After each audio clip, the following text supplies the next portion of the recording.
Association of World Election Bodies. What is the context? So context is, recently the Chief Election Commissioner along with the other members of Election Commission of India attended the 11th meeting of the Executive Board of Association of World Election Bodies at Cartagena, Colombia. When it comes to the Election Commission of India, it derives its power from Article 3 to 4 of the Indian Constitution, and one of its primary function is to supervise and to control the elections to the Parliament, state legislatures,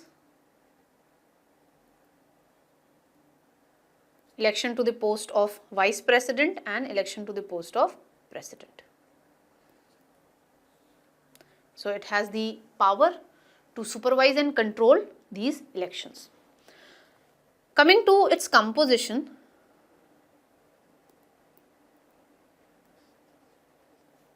so it needs to have Chief Election Commissioner, and it can have any number of other election commissioner as the President decides from time to time. So from 1950s to 1989, it had only one member, that is Chief Election Commissioner. In 1989, two other election commissioners were added because through 61st Constitutional Amendment Act in 1988, the voting age was reduced from 21 years to 18 years. So a lot of election related tasks has to be done when it comes to registering the requisite voters. So in this background, two other election commissioners were added. Then later on, again it was made a single member body, but from 1993 we are having Chief Election Commissioner plus two election commissioners. And when it comes to the decision making, the decision has to be taken by majority voting. Now coming to the important functions which are performed by the Election Commission of India.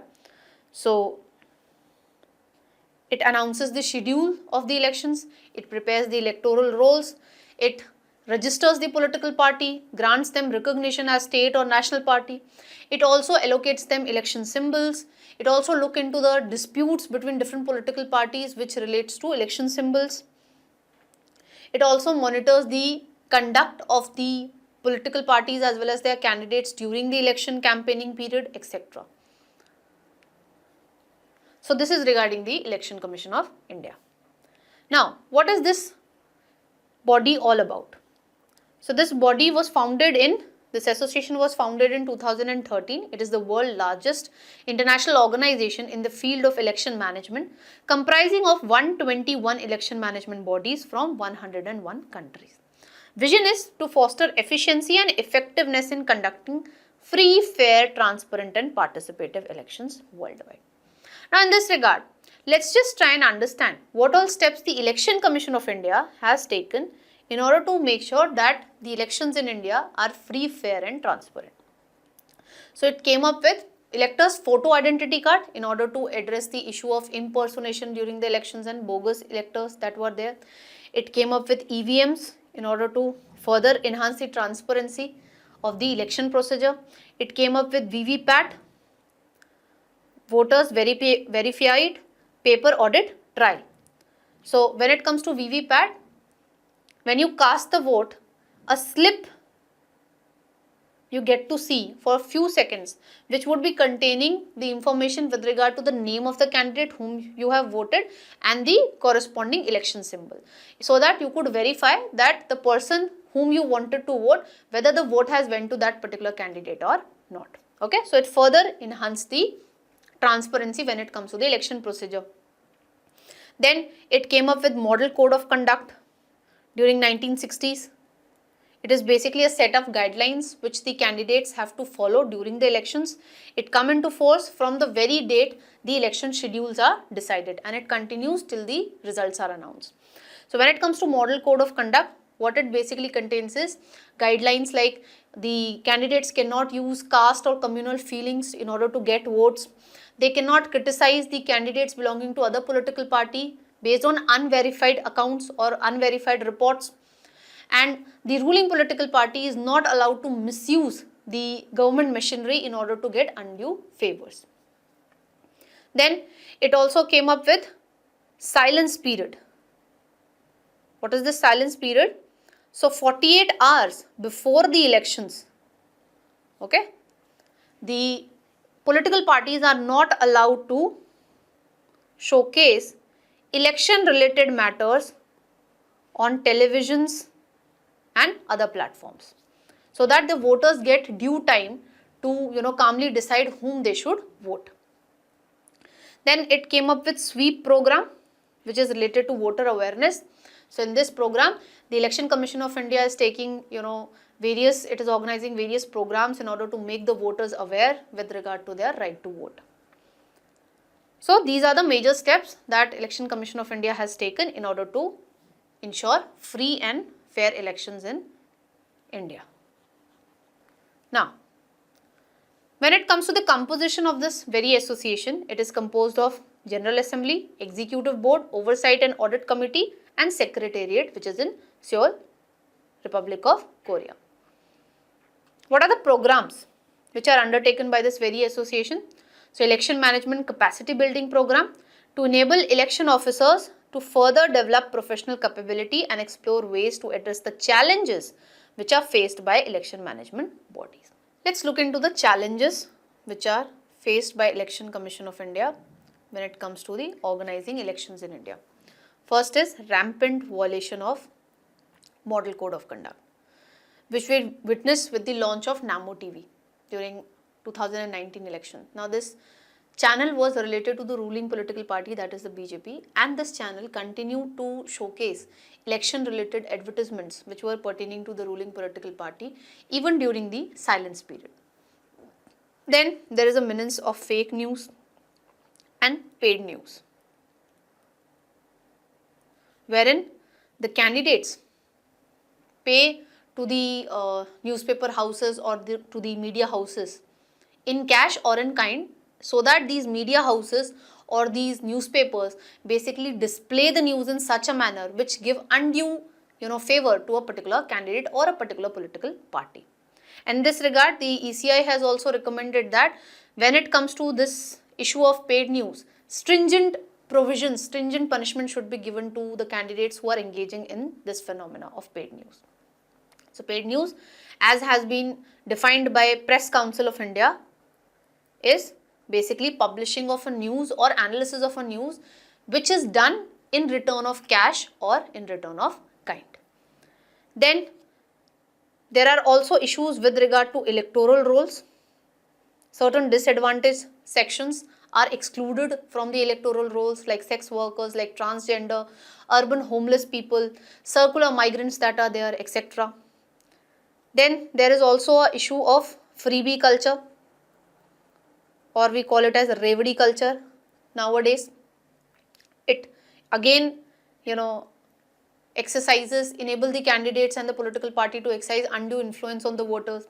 Then there is rampant use of money and muscle power in the elections. So the candidates which are having huge money, the candidates who are, let's say, connected with local gundas, they have higher chance of winning the elections. And lastly, there are also issues with regard to autonomous functioning of the ECI itself, as was highlighted by the Supreme Court recently in Anup Baranwal versus Union of India case. Because when it comes to the appointment of the members of Election Commission of India, it is done by the government of the day. It is not done through a collegium system which is there, let's say, in place with regard to appointment of judges of the Supreme Court and High Court. So these are the major challenges that Election Commission of India witnessed when it comes to ensuring free and fair elections in India.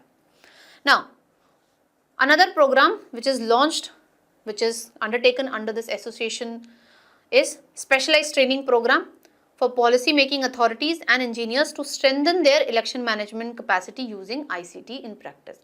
When it comes to Election Commission of India, it is also making use of ICT. For example, we have come up with CVigil app, which becomes operational once election are to be conducted in a particular state. So through the CVigil app, you can click photos, you can record videos, and you can send that to the election team, okay, and within 100 minutes you would be given a report with regard to the action that has been taken. So it basically plays a major role in curbing the violations of Model Code of Conduct, where the citizens themselves play a very major role in ensuring that the Model Code of Conduct is not violated. Then the Election Commission of India is also linking the Aadhaar card with the voter card. Then it has also come up with election expenditure app, through which it monitors the election campaigning expenditure which is made by a particular candidate or a particular political party during the campaign period. Then we also have persons with disability app, which enables the persons who are disabled, which have different kind of disability, to get to know that whether their name is in the electoral roll or not. For example, when it comes to the visually impaired voters, this app basically enables them to know what is the sequence of the candidates and their election symbol, which would be there also on the EVM machine. So they can get to know the sequence and they can directly go and they can cast their vote in the electronic voting machines. Then another program of this very association is a web election visitor program to increase understanding of different election systems and to share and spread better practices through observing the election administration of members of EMBs. Theme for 2023 is a global view on the challenges of regional election 2023. Now, India as a member of this very association, India is represented by Election Commission of India at this very association. ECI has been very closely associated with the process of formation of this very association since 2011 and 12 and has been its executive board member since its inception in 2013 for 2 consecutive terms. ECI took over as vice chairperson of this very association for 2017 and 19 term. ECI took over as chairperson of this very association for 2019 and 22 term and is presently a member of its executive board for 2022-24 in its capacity as immediate former chair of this very association. This association center has been established in New Delhi for documentation, research, sharing the best practices and training and capacity building of officials of this very association members.